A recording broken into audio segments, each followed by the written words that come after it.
Hello and welcome back to the Fantasy Playmakers. What's up, guys? In today's video, I'm going to be going through some sell high players going into week 7 of the NFL season. So I think these players have kind of reached their peak in value, and so it would be advantageous for you guys to move these players off of your team.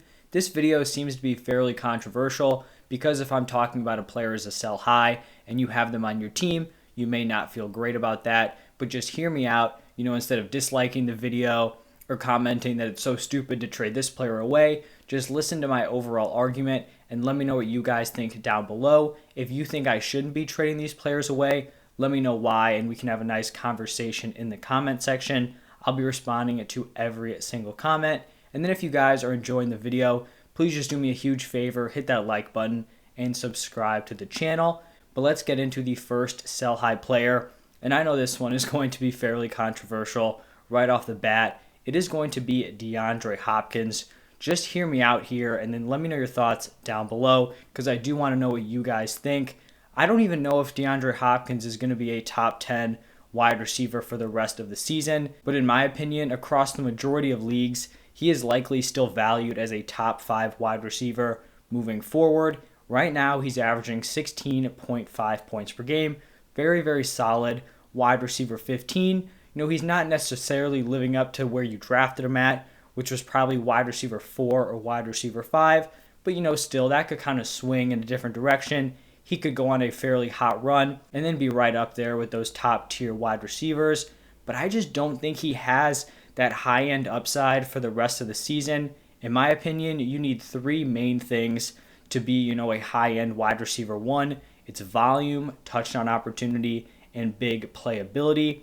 And obviously there are certain situations where you can just be so good in one of those areas that, it kind of overrides the other thing. The first example that comes to mind is Michael Thomas, right? In his crazy season where he set the reception record, he didn't have crazy touchdown opportunity and he didn't really have big playability. But when you're being targeted, an absurd amount of times, you don't necessarily need to have double-digit touchdowns or have these huge plays just because your reception numbers and overall receiving yards can kind of overpower those other factors.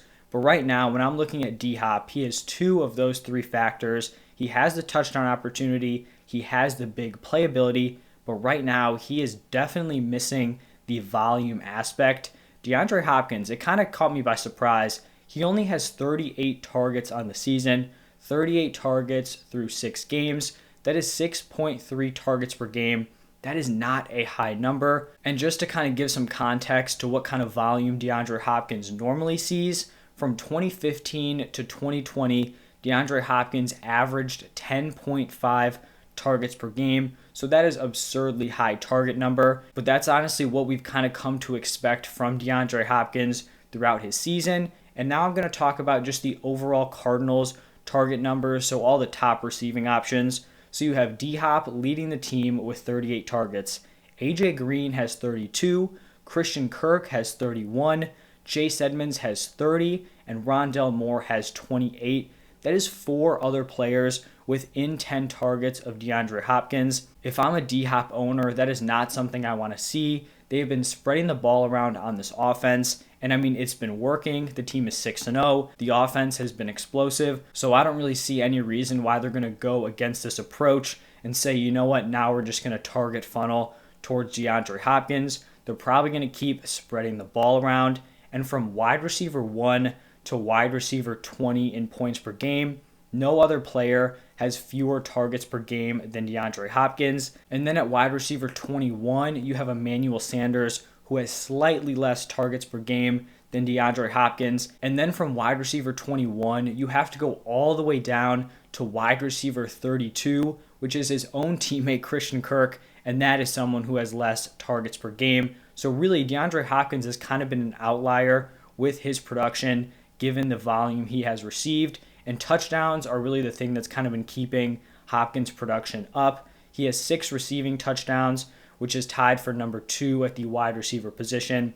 Cooper Kupp has 7. He's obviously kind of the clear number 1 so far. And then you have Mike Williams, who also I think is still a top 5 receiver in points per game, who has 6 touchdowns. So he is tied with DeAndre Hopkins. But kind of the difference here is that those players have those high touchdown numbers and are at the very top of the wide receiver position. Deandre Hopkins is not. Right now, he's kind of like a high-end wide receiver too. So personally, for the rest of the season, I would rather have guys like DJ Moore and Justin Jefferson. Like if I was a DeAndre Hopkins owner and I was just trying to get value, I would trade him for DJ Moore or Justin Jefferson straight up. But this is the beauty about having DeAndre Hopkins on your team and the overall perception that he is like a top 5 wide receiver this season. You could probably trade DeAndre Hopkins for DJ Moore plus another asset. You're going to be able to bring in much more value than I think you probably should for DeAndre Hopkins at this point in the season. And so if I had D-Hop on my roster, I would be looking to trade him right now before he goes on like a 2 or 3 game stretch without getting into the end zone, because then people are going to kind of start to wake up to his lack of volume, and then his value is going to fall off. So let me know what you guys think about that down below. This is kind of something I hadn't really caught on to until I really dug into the numbers this morning, but I think it's a little bit of a concerning trend and surprising. I do think, there's some hope that his volume goes up at least a little bit, but it does just look like this Cardinals offense really wants to distribute the ball around, and it seems like it's basically a committee at wide receiver for all 4 of those top guys with D-Hop, Green, Kirk, and Rondale Moore. You still know that D-Hop is going to be the number 1, but in past years, it was D-Hop, wide receiver 1, and then there was just no one else even close to him. This year, that's not really how it is. There are a lot of other players who are very involved, so I'm going to try to be moving him off of my teams. The next player I'm going to be selling high on is Damien Harris. Coming into week 6, Damien Harris was averaging only 8.5 PPR points per game. He was looking like a pretty solid disappointment to start off the season. Then he comes out in week 6, puts up 17.8 PPR points against the Cowboys. He carried the ball 18 times for 101 rushing yards and 1 rushing touchdown, and then added a reception for 7 yards. And honestly, that is kind of the ceiling for Damien Harris. Obviously, maybe he could score 1 more touchdown, but that's really the best kind of numbers you're going to be getting out of him. He has a very low ceiling and a very low floor because he just has 0 work in the receiving game. He's been targeted 9 times in the first 6 games of the season, and he needs to get into the end zone to put together a solid performance, right? Like if you're looking at Damien Harris from a real life NFL perspective, he could go out there, carry the ball for 18 times, 100 yards. You say, wow, that's a really solid game. For fantasy, that's only 10 points if he doesn't have that receiving upside. We've seen this kind of running back produce in the past. Honestly, the first player who kind of comes to mind are these Ravens running backs, right? Coming into the season, J.K. Dobbins was kind of going to be in this similar archetype where he's not going to be super involved in the receiving game. He may not even see like 16, 17 carries per game, but he has that touchdown upside. You could say a similar thing about Nick Chubb, but the difference is those are top tier running attacks. This Patriots offense is not elite. They don't have, a fantastic O-line. Their O-line is solid, but it's been banged up recently, and they're just not going to be putting a ton of points up on the board. Plus, we've kind of seen Ramondre Stevenson step out and been given some opportunities recently. The last 2 weeks, he's totaled 16 carries. He had a goal line carry in week 6 against the Cowboys, which led to a touchdown. And then he was also targeted 3 times in week 6.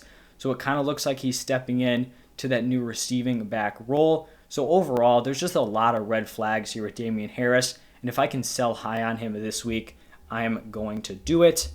The third player is going to be Darrel Williams, and he is now the RB1 on the Chiefs with CEH out. CEH is dealing with a knee injury. He was placed on the IR, which means he's going to be out for at least 2 more games. He could miss more than that. We just don't know, but it definitely doesn't look like it's going to be like a 6-7 week long injury. It shouldn't be season ending. And so if I am a contending team, I am always trying to move these short-term value players off of my team for long-term assets. So last week, I think I talked about Chuba Hubbard and I talked about Damien Williams, trading those guys away because once their starters come back, basically they're going to be valueless. And every single week that passes by, their value just continues to go down because that's 1 week closer to them losing their starting spot.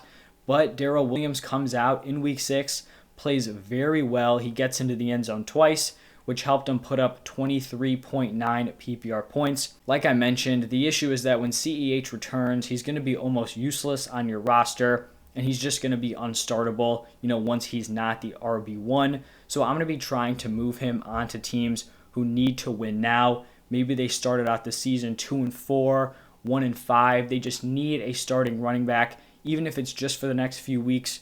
Sell Darrel Williams to them for a long-term asset. And then the next player here is kind of in a very similar boat. It's Alex Collins from the Seahawks. So basically the same argument applies here. He's only guaranteed 2 more weeks as the RB1 for the Seahawks, but he went out on Sunday Night Football, put together a really solid performance. A lot of people were watching that on prime time. 16.8 PPR points. He ran for over 100 yards and a touchdown. And so I would be putting him in a trade package for a player that you're going to be able to use in the long run. Maybe someone who has yet to break out, like a Javonte Williams, or maybe you're throwing him into a deal with another startable player on your roster just to kind of bolster one of your starting spots. But like I said, these players are just going to diminish in value over time, so I'd rather get them off my teams as soon as possible if you don't need to win right now. Obviously, if you're like 2-4, you're probably not trading away someone who you can start in the running back position.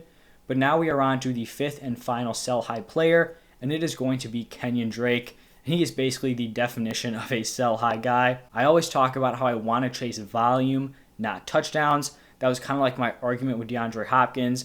I just don't know if those touchdown numbers are sustainable, but the volume is not there. If you have volume, it gives you a really solid floor, and Kenyan Drake does not have volume. He went out in week 6, scored 21.3 PPR points, which, wow, that's a great performance. If you started him, that's fantastic. A lot of people probably didn't have him in their starting lineups, but he put up those 21.3 points on 4 carries and 2 targets because he got into the end zone twice. Kenyan Drake has proven that he's not a super key piece of this offense. He's honestly been used even less than I thought coming into the season. They paid him some solid money to back up Josh Jacobs, so I did think he would be more involved. But so far, he's averaging 4.7 carries per game and 3.3 targets. That's just not enough work to get it done for fantasy football. Plus, the usage has absolutely fallen off the last 3 weeks. In weeks 4 through 6, Kenyan Drake has 7 total carries and 3 total targets. So I would really be trading him for anything you can this week. But that is going to wrap it up for my sell high players. If you guys enjoyed this video, please hit that like button, subscribe to the channel. Let me know your thoughts down below in the comment section. Today I've also put out my top waiver wire targets and some of my buy low candidates going into week 7. So go check that stuff out. Thank you guys for stopping by, and I'll see you next time.